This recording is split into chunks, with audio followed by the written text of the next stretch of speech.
Gil Carmichael, a longtime businessman in Meridian, has passed away.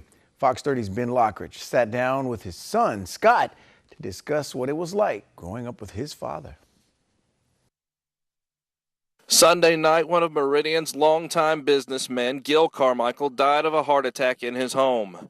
Today, his son, Scott Carmichael, reminisces on what it was like growing up with his father. Well, it's funny from my standpoint. He was just dad, and I thought everybody did the kind of things we did, and everybody got to see all the kind of things that I saw. And it took until I got to be an adult and realized there were some really unique things.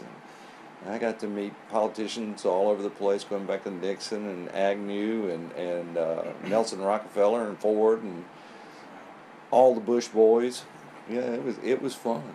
Carmichael recalls Gil having a strong friendship with former President George Bush, and even talks about a time when Bush paid his father a visit to his home. He came down and they were good friends for a long, long time, going back.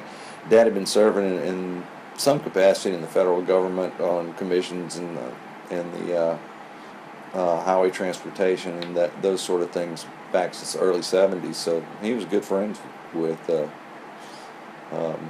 President Bush. Scott said the greatest lesson Gil ever taught him was one of equality. Love of all men.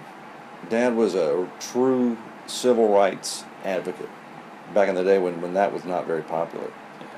And I grew up that was, something that needed to be corrected, and he worked very hard to correct it over the years.